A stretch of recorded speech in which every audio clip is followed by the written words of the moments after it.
Hello everyone and welcome to The Artist's Voice. Rodney McMillian with Kira Lynn Harris and Naima J. My name is Nicole Wheaton and I am the Director of Public Programs and Community Engagement here at the museum. And The Artist's Voice is one of our longest standing programming series that we offer here, and it puts exhibiting artists in conversation with prominent voices from the field to kind of expand the conversations existing in the exhibitions upstairs. So in tonight's program, Rodney, who's to my right, will be joined by fellow artist Kira Lynn Harris and Naima J, who curated his exhibition, Views of Main Street, on view in the main gallery upstairs.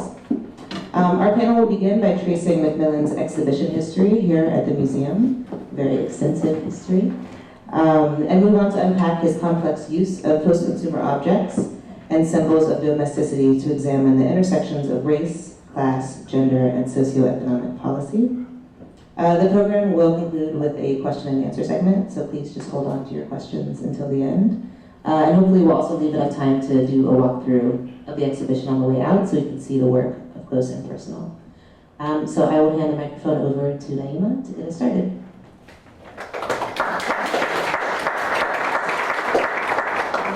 Thank you, Nicole, for that very warm introduction. I just want to quickly say thank you to the staff at the Studio Museum.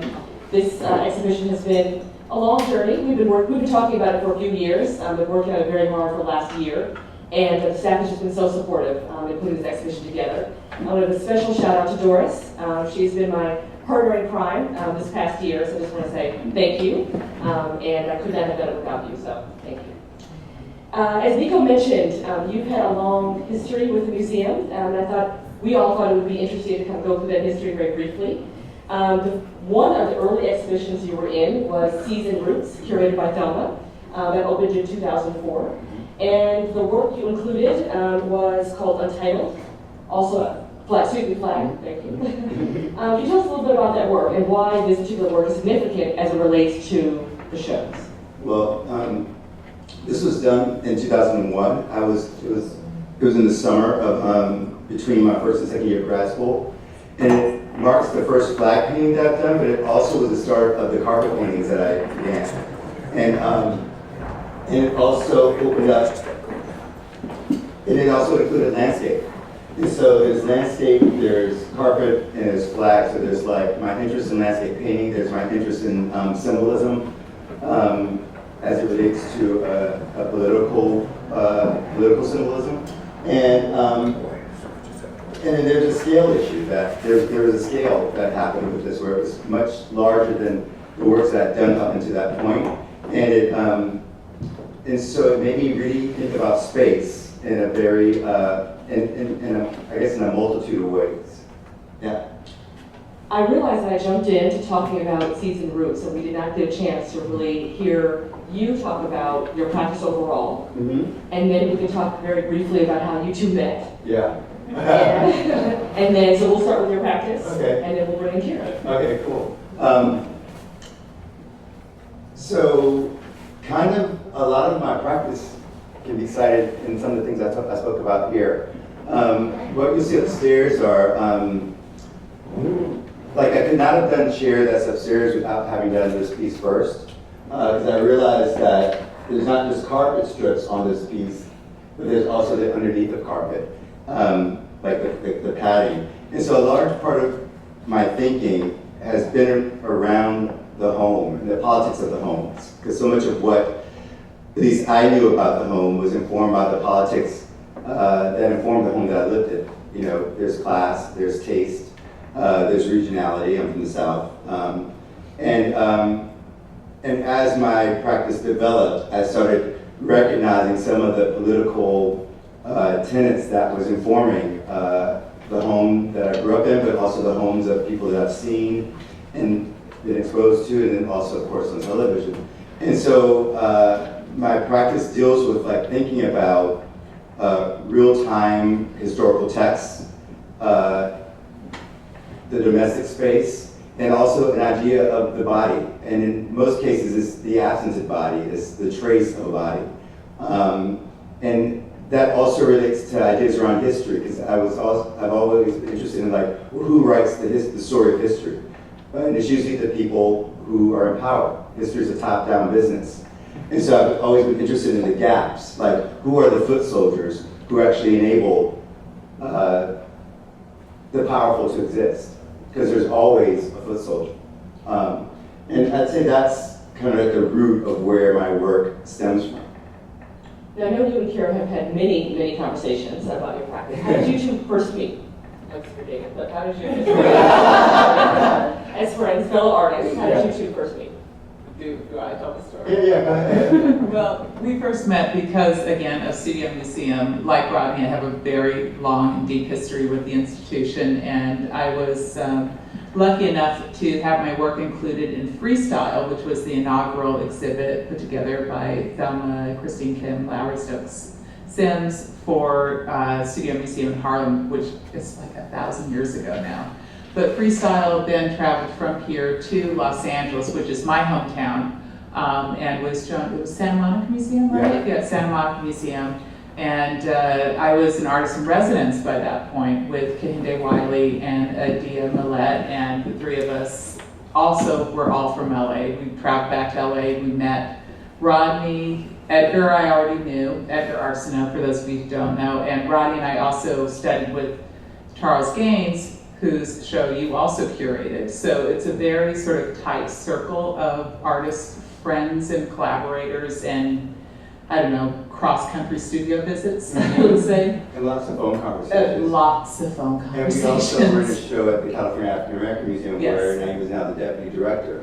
And so through meeting Kira and others while she was doing Freestyle, and then subsequently at the California African American Museum, we kept a dialogue about our practice, which centered around science fiction and architecture and space. Yeah, And space and politics and too. politics as well, yeah. Yeah, and I think it's interesting, sorry, Naeem's gonna kill us, because as soon as I was invited, I just knew we were gonna be in trouble, because he and I have a really long and deep conversation. But interestingly enough, and I'm gonna mention this because we talked about it earlier, is when you look at our work, it can be more different, right? I tend to sort of, you could say, go for the poetic and the sublime, whereas your work tends to be grittier and more domestic. But I think the intersection is science fiction and space and how you deal with space and the politics of all of that. Particularly for artists of color who are not necessarily foregrounding race as the subject of the work, but are assuming that race is the subtext and is the grounding in some ways, but not the exclusive one. Does that sound? So you were in Seeds and Roots, and you were also in, as Kira mentioned, she was in Freestyle, and you were also in Frequency. And in that show, you included this work, Untitled. I love this piece. I've actually included it in a show that I curated here as well, in a permanent collection exhibition. And I love the work because it spills onto the floor, and it definitely kind of invades the space of the viewer, but you're also allowed to walk on it. Could you talk about this piece? Yeah, I mean, what's interesting looking at this piece and also thinking about the flag that we saw, and the first show that I was in here was Vinny Viddy Video, which was curated by Christine Kim, and that was actually the first performance-based video that I ever shot as well.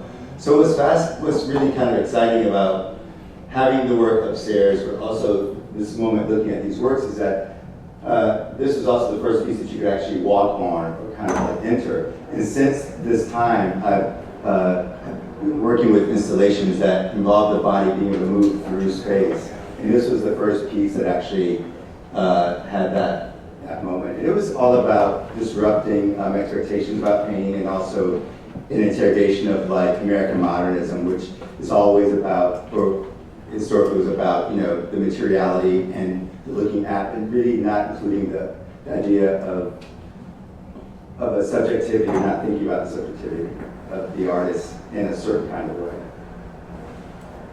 That show also included Chair from 2003, which is also included upstairs.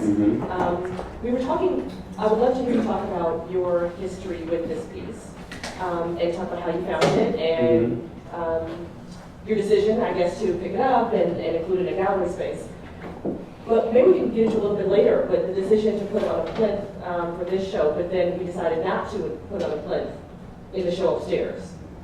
This piece was found on Sunset Micheltorena in LA, which is kind of like East Hollywood. And I saw it, I picked it up, I took it to my studio, and then from there, I took it to the gallery and put it in a show. And those are my interventions to the work. I think that the decision to put it on the plinth was because of the crowds that were going to happen. I think that they wanted to protect it from being knocked about. But normally it is ideally on itself, so that you have to engage with its fragility and also its funk. At the time, there was a bit more funk to it. It's been more fumigated since then. Yeah. Just want to see different angles, Yeah. different scale, Mhm. as it relates to this particular show. Now, one of the more popular exhibitions here at the museum was Philosophy of Time Travel. And that was a collaborative exhibition. Can you tell us about how that exhibition came about? And I would love to bring in Kira to kind of circle back to an issue around modernism and blackness and visibility and science fiction. Yeah, this was a collaboration with Edgar Arsenault, Matthew Slowly, Olga Kumanduris, Vincent Johnson, and myself. I think that's 5 of us. And it was fairly unwieldy as an endeavor to have 5 artists trying to construct a work. But Christine Kim really was interested in that idea, and Edgar was really interested in that idea, and so we all kind of got on board, and it was really great because in the sense that like we each added our own, like what our strengths were. And so it dealt with modernism. We were thinking about Brancusi. And the idea of like crashing into this studio museum, and more, maybe not a crash so much as like an idea of time travel. And I think that intersection is what we were interested in as a collaborative team, but also where our conversations, or my conversations with Kira have often swirled around, is like what is in history, what is outside of history. And as it relates particularly to this institution or institution like this, an ethnocentric institution. Yeah, well, should we talk about the Norman Lewis Yeah. thing again? So one of the things that I've been sort of stuck on is the resurgence of Norman Lewis's work in the public art sphere, right? Not public art, but in the art sphere. And he was someone who was an abstract expressionist artist. His show is just closing in Philly, right? This weekend. This weekend. And it's been a long time coming, quite frankly. But what's interesting is that the Norman Lewises of the world, and someone you just showed, Sam Whitney, as well, working as an abstract artist, again, African-American artists who don't necessarily foreground the issues of race, but they will get left out of, we will get left out of certain dialogues that have to do with race, but we'll also get left out of other dialogues, like the Sam Whitney out of, say, abstract painting, Norman Lewis out of abstract expressionism, even though he was working right there with Jackson Pollock and all those guys. Charles Gaines, our mentor, who often is left out of discussions of conceptual art, but that is very firmly where his practice is situated. So I think this idea of modernism sort of coming into the museum and sort of acknowledging that we are engaging with these histories as well is something that gets left out a lot. And it's a conversation that you and I have had like a million times. And we both teach quite a bit as well, and it's something we end up talking to art students, I think, about quite frequently as well, right? Yes, it's that, and also, you know, what's become really striking as I've developed as a teacher, but also as an artist, is that what's so necessary it's not just necessary that they're artists, but it's necessary that there are certain representations of practitioners within the academy, but also within the institution. Because without physical presence, conversations will actually be just erased, or not, and not erased in the sense that like it's a frontal attack, but just not thought about. Yeah. And so what happens is that there's a tacit erasure, which then is just a disappearance, or just an afterthought, or a footnote, or not thought of. And so I think, in many respects, like with this work, there's this idea of like this landing, but we're really interrogating like, well, what it could land here, it could land anywhere, because these conversations have been going on in many different contexts. It also taps into a conversation I know you two have been having about science fiction. Yeah. Sorry, it just, that's a scary road because that doesn't end ever. Go ahead. A little bit, and then we can bring on. Yeah. Well, we both love, like, which I'd say she introduced me to Samuel Delaney. Oh, you finally acknowledged it. I was reading a lot of other science fiction That's my guy. novels, but she kept saying I need to read it, but it took me time to open it up. Because I knew I had to be in the right space in order to sit with it. And when I finally did, literally and figuratively opened up a lot of worlds and a lot of possibilities. And in the same ways that like art and history and political texts have opened up ways of thinking for me. And I'd say perhaps for you too, which is why we went to that. Yeah, absolutely. Well, I think that science fiction, I usually tend to use the term speculative fiction more because it includes science fiction, fantasy, horror, all of those things, mythology. In fact, at this very moment, I just had eye surgery, so I can't read, so I'm listening to Lovecraft, which is fascinating, by the way. But we'll have to talk about that. But Samuel Delaney, I just wanted to go to him because I think he is particularly important for critical thinkers. I find that his critical essays, for me, are at least as valuable as his science fiction writing, and he really does talk about opening up spaces and thinking about identities and politics in a very wide spectrum of ways. And he does not do dichotomy so much, right? Right. He opens things up. It's not black versus white or gay versus straight. He opens It's up very spaces. lateral. Yeah. And I think also he likes dirt. Oh yeah. And Like yourself. and I really appreciated that. You know, he really likes, you know, he values it as well as he values the sublime or the clean. Right. Not that the sublime is clean, but you know, he values the whole spectrum of what being an animal through a human form is. Are there particular science fiction writers that you have engaged with one-on-one, but in a meaningful way? Well, he's definitely one. Octavia Butler, Neil Stevenson, William Gibson, some of the cyberpunk people, as well as some of the others. Yeah. Yeah, Tossin, Parliament Funkadelic, and Eric Badu, and a little bit of Prince, and definitely Michael Jackson, Summer.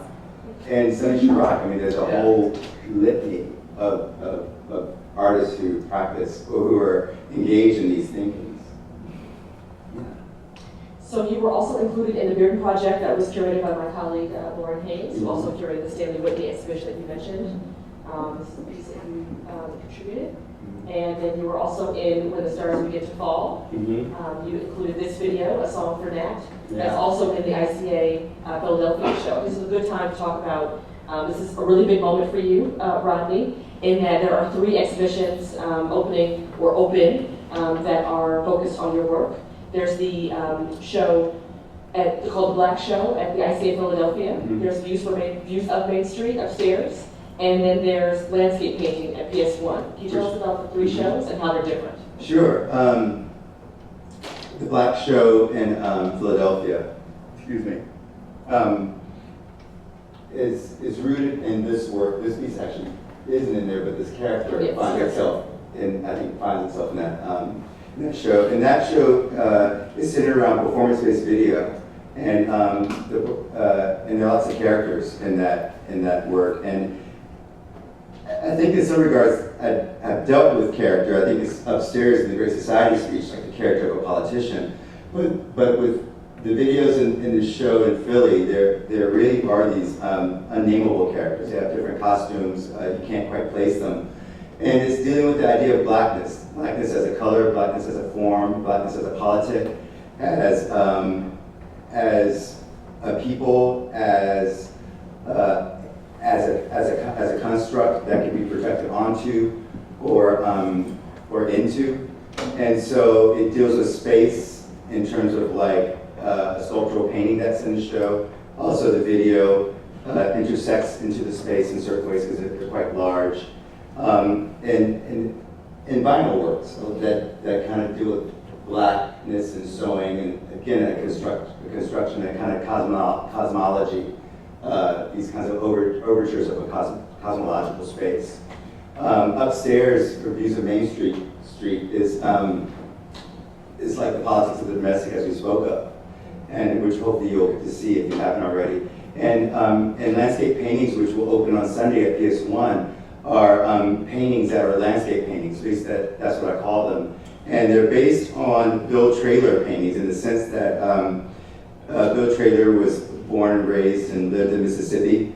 He made these amazing small little drawings of figures, and the animals and the people are quite figurative. But what struck me about that work is that there is no landscape in those, or depicted in those paintings, yet there's a suggested landscape.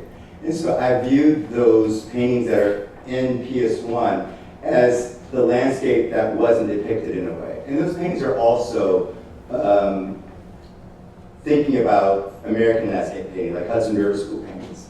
In the sense that my paintings that are there are the opposite. They aren't a colonialist endeavor. They aren't about a propaganda. They aren't a propagandist endeavor.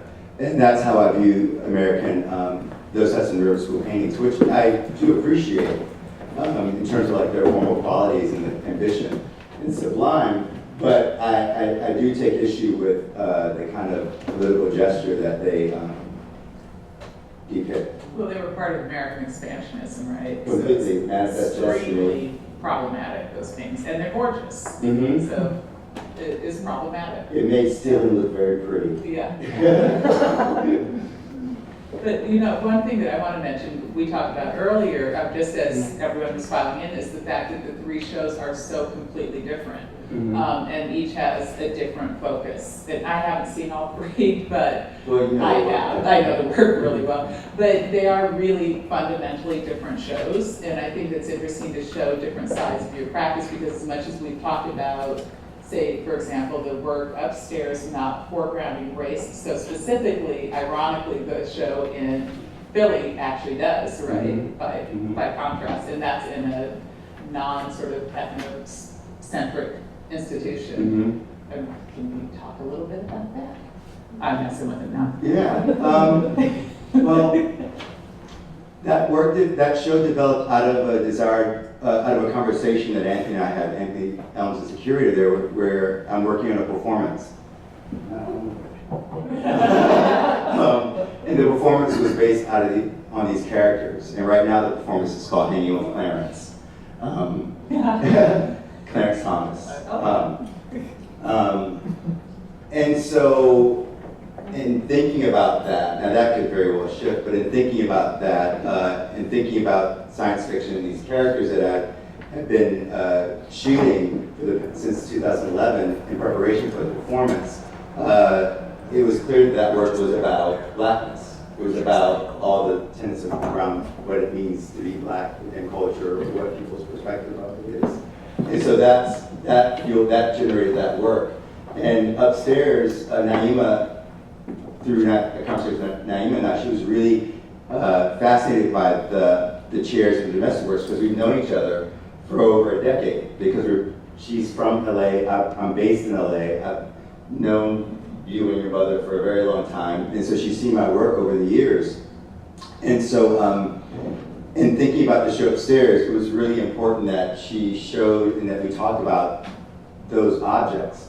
And what was important for me was that they were contextualized through the lens of a political, through political tenets, because that's how they were generated, was through this thinking of like where the politics intersect with those works. And so that's kind of been what's exciting about these three shows happening. And as I was working on all three, I've also been making those landscape paintings since 2008.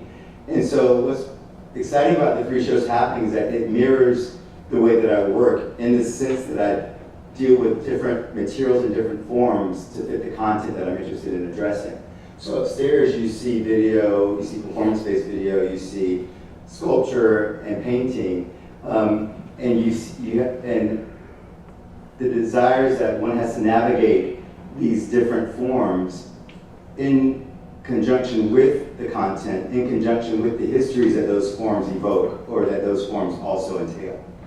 Well, you know what I'm thinking of as you say, I'm so sorry, I'm No, taking over here. But I'm thinking of your sort of slumping Supreme Court and the Lyndon Johnson Great Society speech that make the politics really clear, and I think it's so important those are there with these domestic objects, because without them, the domestic objects, you don't necessarily go to the politics that are there. And I think it's so important that those are there. And the Supreme Court painting is just fun.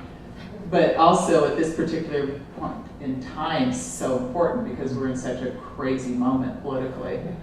Yeah, no, when we began talking about the show, Rodney's right. I came to Rodney and said, we've known each other for a long time. I've noticed how you've been engaging with post-consumer objects for a number of years. And I'm interested as to the why. I'm interested as to have they ever been seen together, what would it look like if they were seen together, what conversation would that ignite. And you were a bit hesitant initially. I was quite hesitant. You were a bit hesitant initially, because I think you were afraid that there were just going to be a bunch of couches and chairs in a room, and that the complexity of your work would not be expressed. Yeah. I think you were worried that the politics, the political nature of your work just wouldn't be foregrounded. And so as we engaged in several conversations, I think we both came to the Supreme Court work and wanting it to be the focus of the exhibition. So there's no kind of right way to go through the show, but I think it was clear from the very beginning that we wanted to foreground this particular work. And I think it was meant to kind of bounce off of all the other works and be a conversation with the work so that the political nature of your work was very clear. Yeah, and I think what's really exciting for me about that is that you really dialed in on the fact that there's no one way to enter the show. And so the way the show's mapped out was through this conversation whereby there are these different routes that you thought through.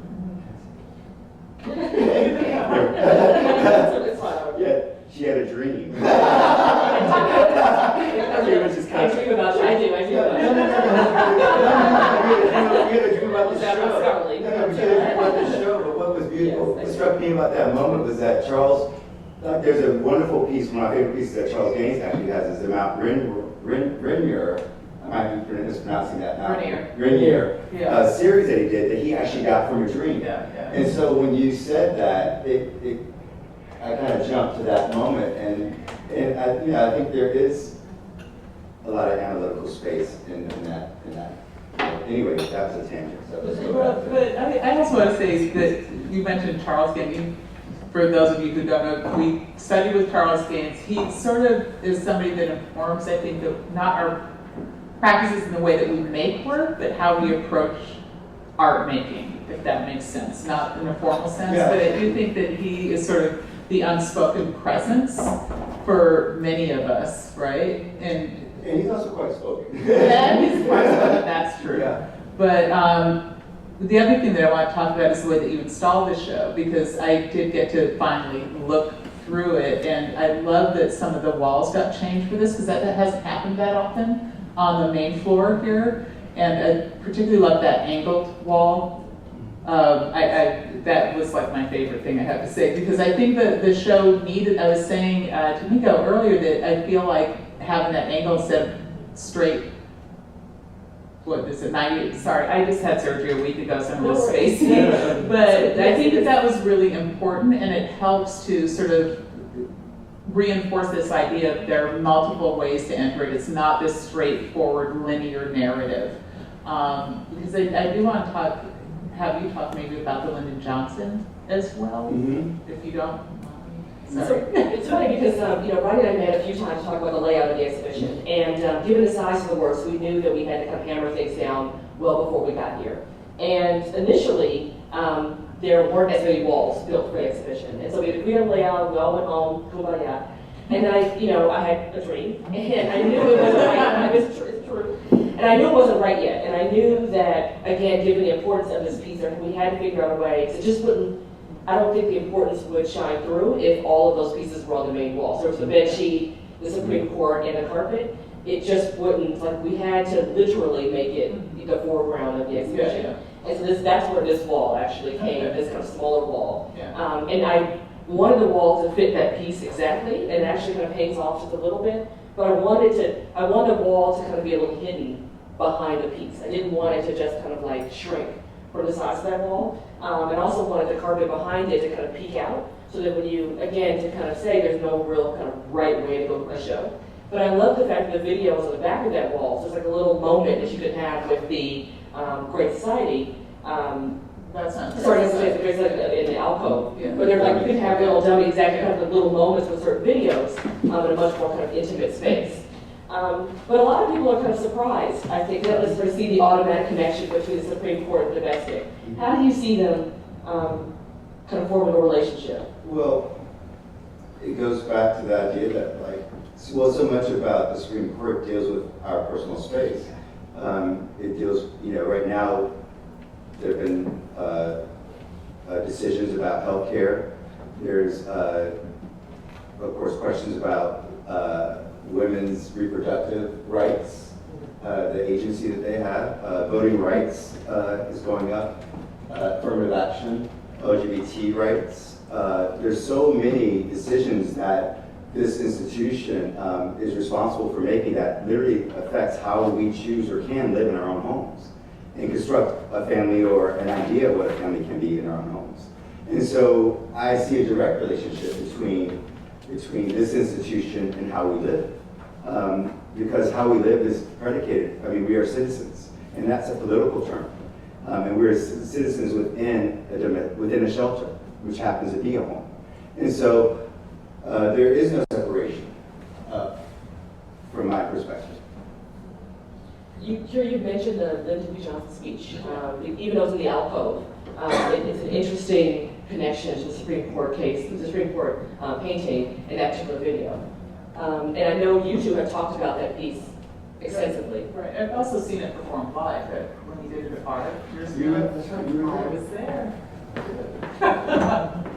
So why does that particular piece resonate with you? Well, I think Lyndon B. Johnson for me, and it may be very different for you, I'm just going to put that out there right now, is I think that one of the reasons that Lyndon B. Johnson resonates for me is because of that particular moment in history. We have civil rights movement coming to a head. We're on the cusp of the sort of huge schism and the beginning of the Southern strategy, which started with Lyndon B. Johnson's, right? Well, right. Yeah, right around then, and largely as a result of Lyndon B. Johnson sort of approving and going through with many of the civil rights laws, right? Mm-hmm. And so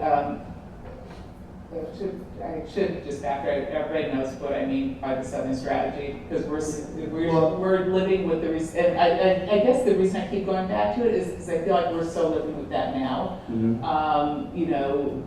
The way that I've been putting it is that the Southern strategy started as a way of using race to divide voting populace, right? And basically that strategy has been doubled down every election cycle ever since, and now we're seeing the logical end result with this horrific campaign that's happening. Sorry, I will go on the soapbox and I'm gonna stop myself now because I'm not supposed to get overly excited or stressed out. So, Rodney, And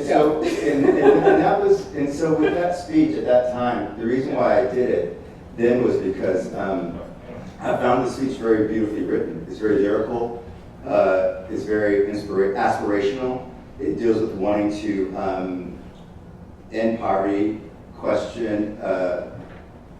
It wanted to improve the environment. It wanted to provide education for the young, and also provide, make it affordable.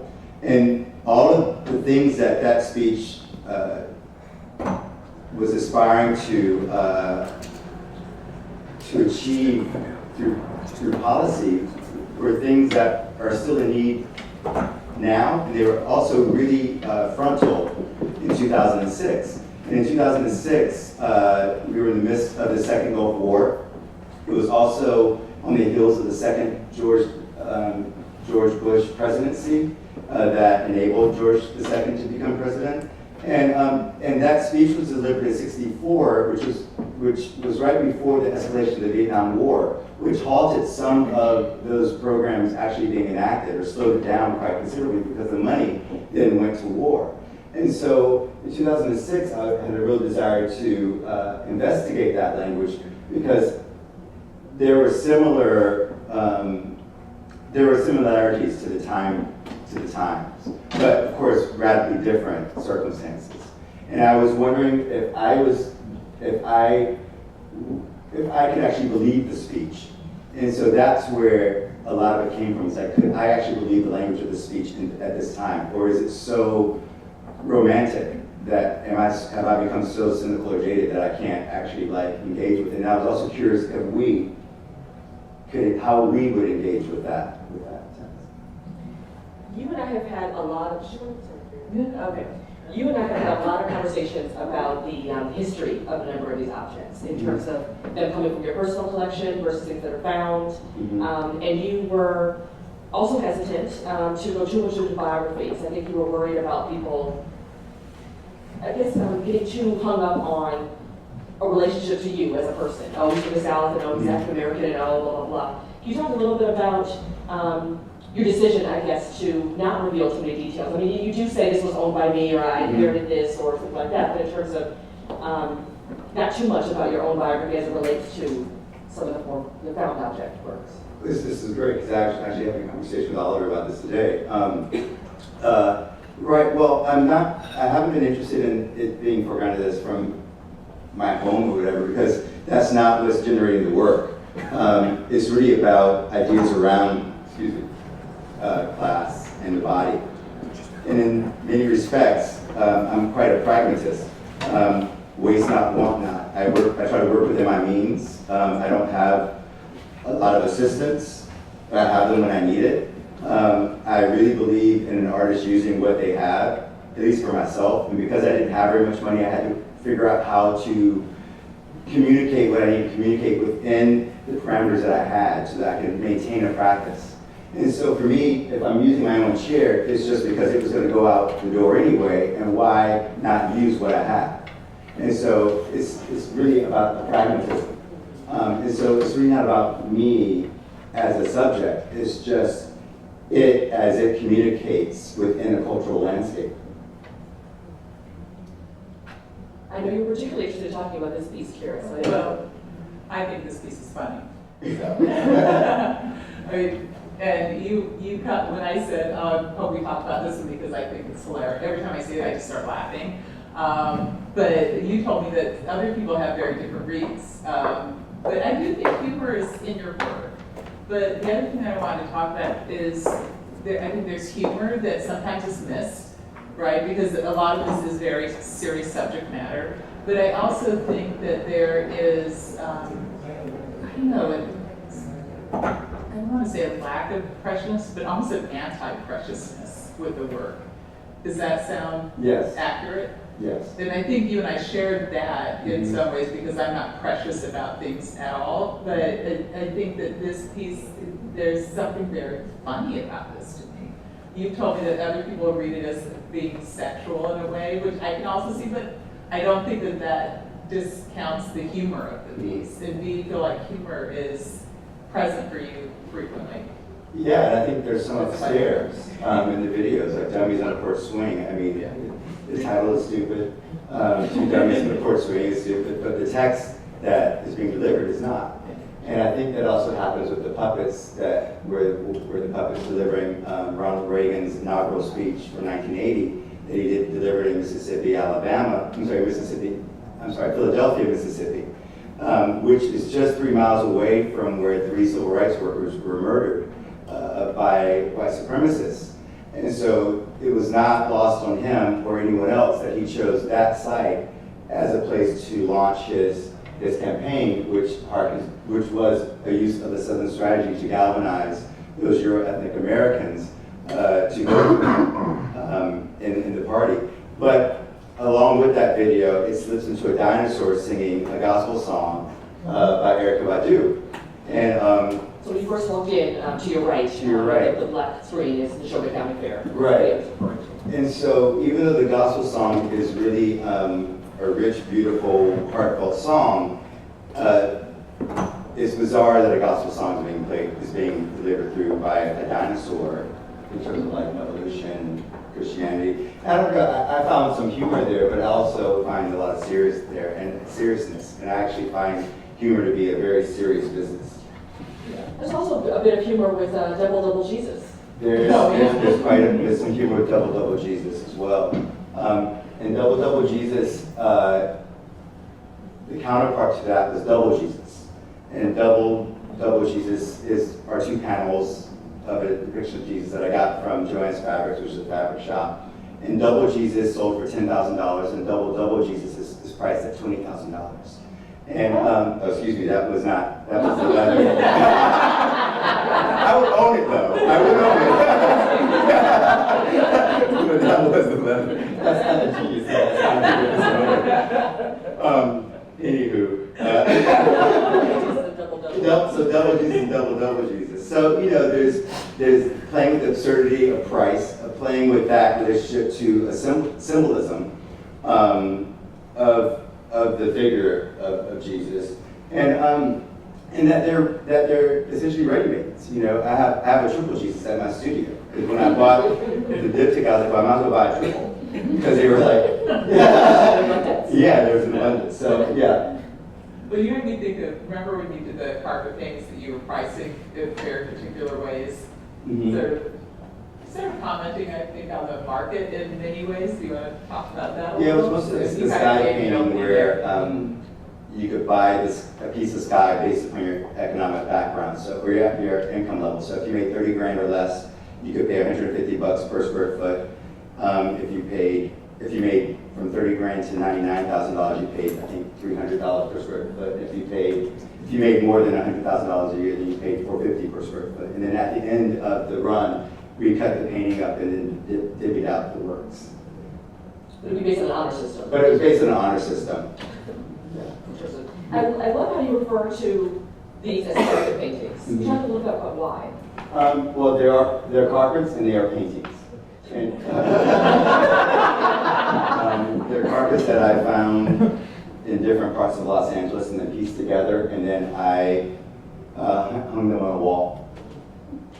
So there's an idea of illusions of space, but there's also the materiality of what they are, which is carpets out of a home. And it was pieced together like a jigsaw puzzle. I mean, I literally just assembled it. But you decided to leave traces of whomever had stepped on the carpet. You know, there's still, you can see markings and dirt and traces of whomever had carpeted there before. Why did you decide to leave, I guess, evidence of the fact that it had been used? Well, because it's about the use. It's about, because that's where class can come in. And that's where wear and tear comes in. I mean, you know, these are objects that, you know, a more affluent person would perhaps choose not to live with, you know, unless it was perhaps like a really, you know, 1890s Oriental rug, but they would also have it hoovered or like properly cared for. These are like shag carpets from wherever they come from that, you know, are not desirable in that way. But I'm interested in talking about sight and class and the body and paint. You know, this is it harkens from modernist paint. Well, also taste, right? And taste. Taste exactly. is definitely Definitely. there. And taste, yeah. But this idea of sight is an interesting. It's where we sort of meet, Yes. yeah. So a lot of people are like, really curious. I mean, I know people know that you're friends. Yeah. But in terms of like how your work, these are very different. Yeah. Your practices are very different. But sight is Well, I think, I don't know, I think for me, I respond specifically to specific sites, and I make site-specific work. You're a little different, and then you take these sites and relocate them, I would say. Yeah. So, I mean, we're both thinking about space and how people use space and what the implications are, but I think that we're going at it from sort of different ends. From very different. Yeah, and then whereas you tend to work with the domestic, I don't really do the domestic space, which is interesting because, of course, the domestic is usually, you know, sort of assumed to be feminine, right? This woman who makes like these really grand site-specific gestures that have to do with grand architecture. So in a weird way, we sort of flipped the script, each of us, I think. But I also, you know, when you're talking about the political and domestic, you know, I mean, sounds so 70s feminist, but you know, my head keeps saying the personalist political way in the map. But I think that that's in there too. Sort of, I think feminism in some ways does inform your work. It has informed it a lot, and Yeah. I think that it helped me. It's one of the places where I was able to discover performance, as well as thinking about like the work that Senga and Ulysses Johnson, Jenkins and Hammonds did in LA in the late 60s. There's also feminist practices as well. And what I appreciated about that early 70s work was that it was also based on pragmatism. It was like, well, what do I have before me? I have, like, if you think about Martha Rossler, she had a camera, she had a kitchen, she had a voice. And she had an idea about what that voice meant, she had an idea about what that site meant, and she used the means that she had available. And so those are some of the things that that's some of what I learned from that work. Well, it's weird because like my tack is sort of the exact opposite. I often joke that with my work, I'm sort of playing in what is traditionally considered straight white boy territory, right? Mm-hmm. The grand sublime, these huge landscape narratives, grand architecture. As well. So like in a weird way that, you know, I think of that as being feminist, but in a very different way, sort of different strategy, which is that of assuming a certain kind of agency that the world would necessarily ascribe to this body. Right. So I think that's another place where we sort of have Yeah, a common dialogue. Yeah. But our strategies are very different. Yeah. So, Last question. Yes, sure. Why would be a good point for us to open up for questions? If not, we can keep talking, but we would love to involve the audience if there are any burning. If you have a question, just put your hand up so I can find you. Or a thought, reflection. Oh. Thank you.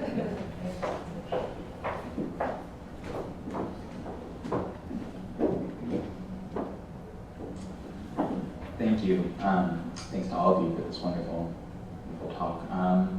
There's lots of questions that I could ask and thought about asking beforehand, but one that occurred to me just now when you were talking about the carpet and the traces of other people on them is that one of the things that links your painting and your sculpture and also the performance to an extent is this reuse of other materials that have belonged to other people, that have been part of their lives and are marked by those others' lives.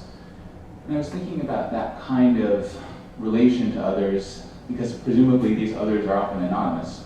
You don't know who they are when you go to a thrift store and buy something and use it for yourself. Maybe it's a piece of clothing, you don't know who else has worn it. Is that there's something to do with intimacy, and intimacy with strangers.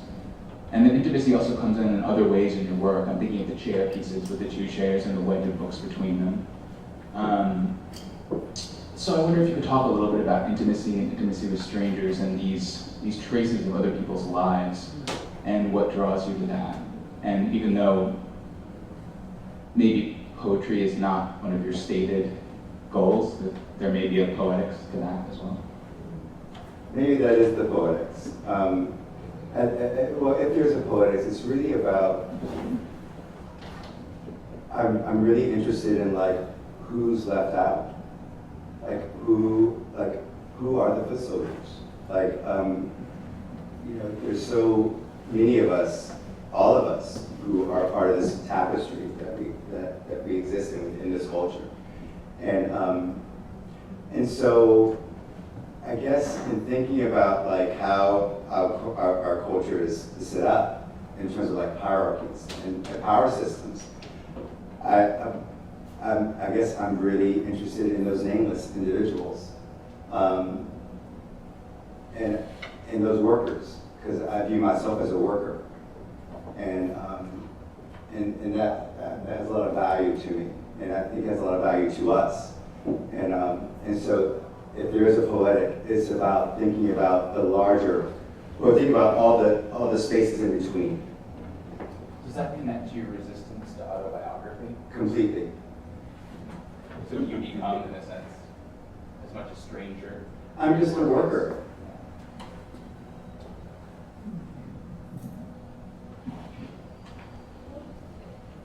That was a great story you guys told about different interpretations of seeing the chair work and different experiences. When you work and go from abstract to more specific, do you learn from your audience? If you heard unusual reactions, is it interesting? You know, you've got 3 exhibits now going on. Do you hear things that people react differently to some of your work than you expected? Is there a dialogue with your audience a little bit? I can't say that I've had too much of a dialogue with an audience. I kind of have a dialogue with my peers. And I'm in constant contact with other artists and people within the field and close friends who perhaps aren't artists. And my family. Like I have a pretty interesting dialogue with them about art. So.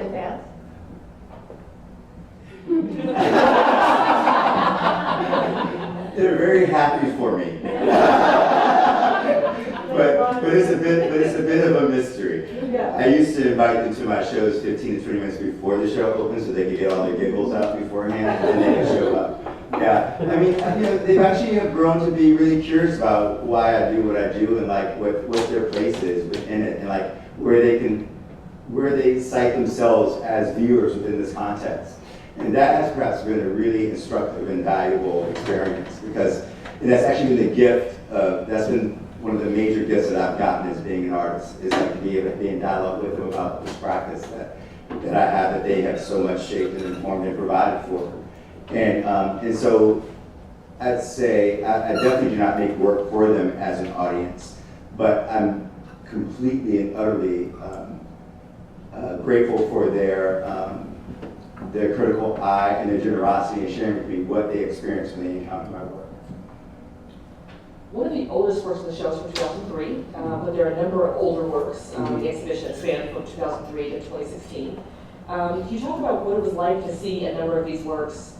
You know, that was for the first time, obviously, for a long time. And I think you were, it was like almost like seeing an old friend. Mm-hmm. I think for some of them, some of them kind of cringed, because we were like, wow, I can't even, it's been a long time since I've seen it. Yeah. What was it like, I think, to kind of see all of these works together when you didn't necessarily make them together? They were all made at very different times. Some of them were really touching to see.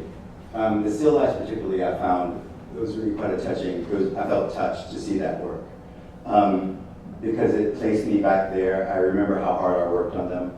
I could see where I could have worked a little harder, perhaps. But I really appreciated the care that I gave, that I tried to, in trying to depict those works. It's been really exciting to see these works again. You know, it's also been hard because it catapults me back in time, and I usually don't look back in terms of the work. I think about the work and I study the work, but I'm not really interested in being back there. I'm interested in being right here and taking the lessons I've learned from that work to be where I'm at and to move forward. So it's been really great to see a lot of that work because I haven't seen some of that stuff in like 10 years. Like the Supreme Court I hadn't seen since 2006, so that's literally 10 years ago. Yeah, a lot of these works I hadn't seen in like almost a decade, which also I'm like I looked at the Great Society speech and I was like, that was 10 years ago. So like there's a lot more surface area happening, a lot more gray happening in places. It's like, whoa, it's like wowzers. It slipped into the future, so you know, yeah.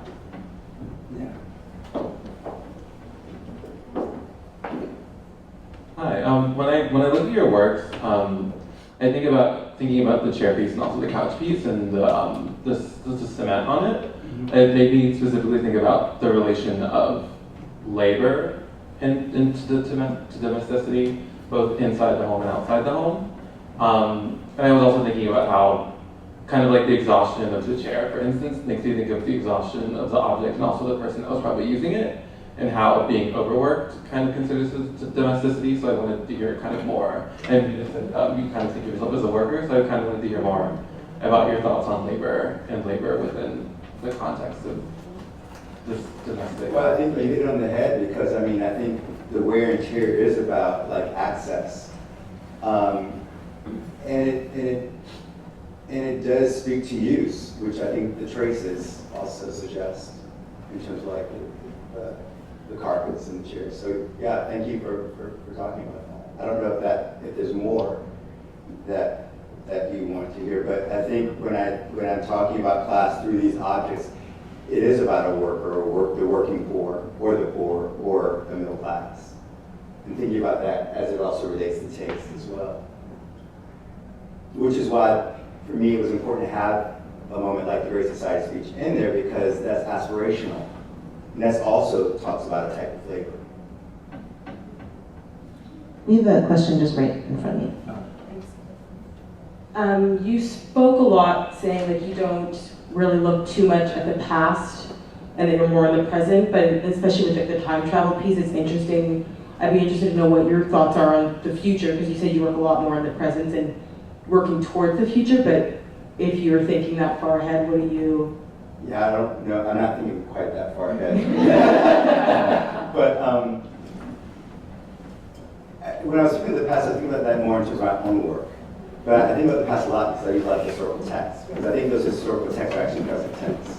I think Kira touched on that with the Southern strategy. We saw that in 2012 with like Romney's comment about the 47%, which was also coming out of like the conversation on the Southern strategy, you know, about where social programming funds should go, in the sense that like that the 47% who don't work should not be allocated funds.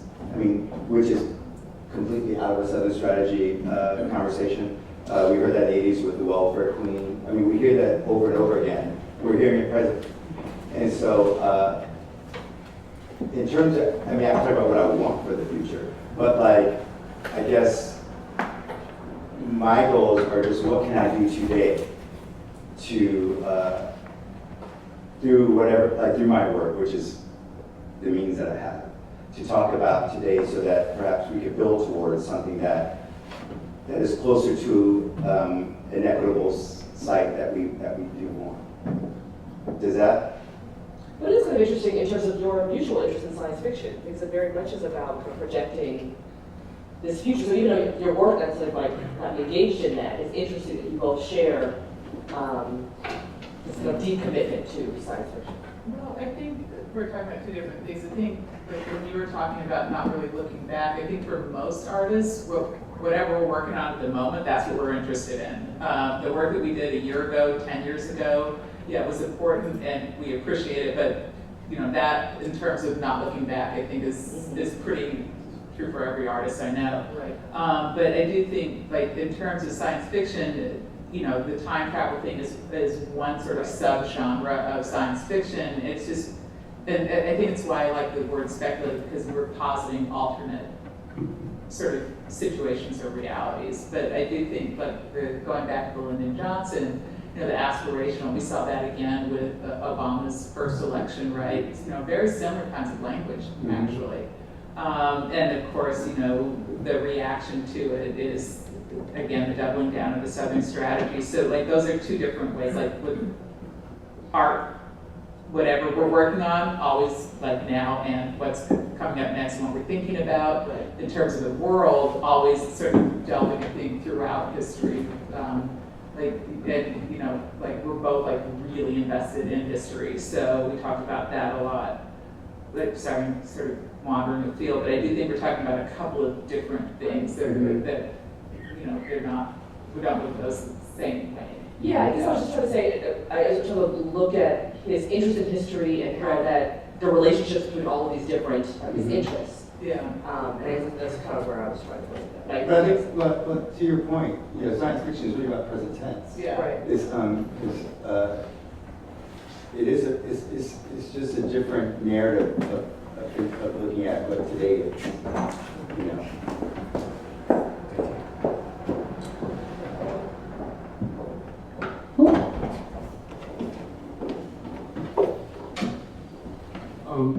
I was wondering if you've ever been interested in recreating or updating a piece, given how relevant a topic might be today. So, like, even though your Supreme Court piece might be 10 years old, you would feel that it's still relevant today and worth perhaps recreating for the present moment. Is that something that you've ever been interested in, or do you just not? No, I mean, I've never,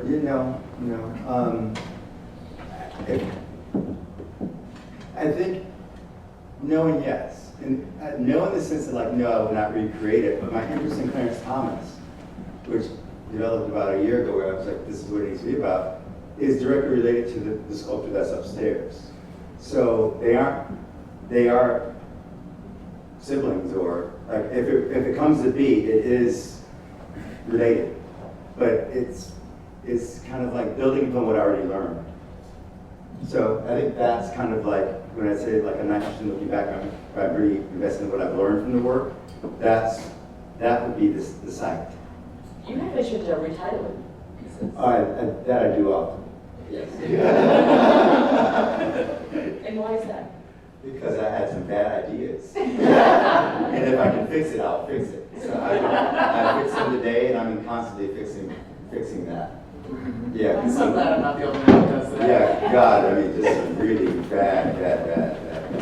Or you just don't get the right idea till like a year later. Yeah. Yeah. So I do believe in fixing what I can.